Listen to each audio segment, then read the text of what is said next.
going to run the code to see how PageRank works.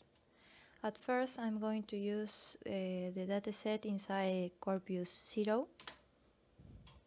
The first thing that we could see here is that if we sum these four values, the result is going to be 1. And if we sum these four, it's also going to be 1.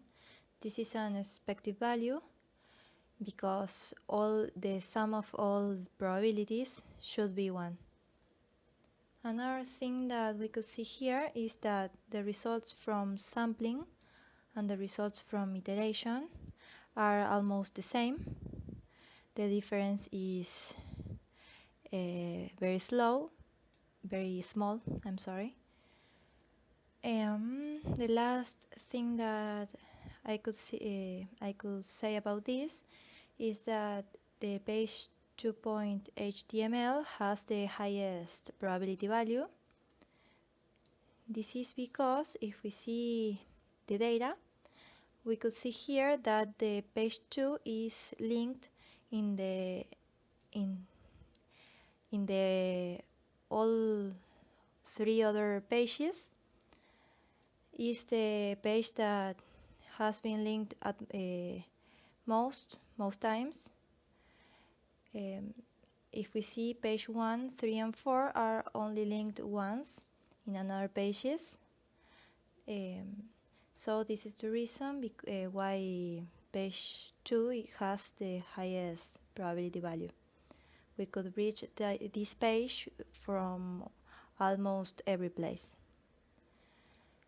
Now I'm going to run the code with the Corpus 1 dataset. As we see in the other example, here we can see the same things.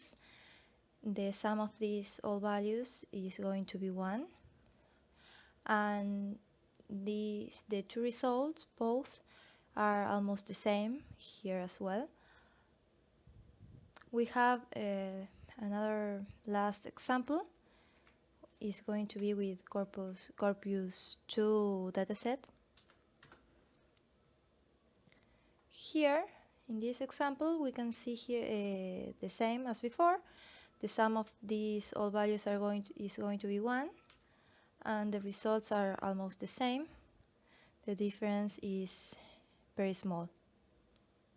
This is all we can see in PageRank code.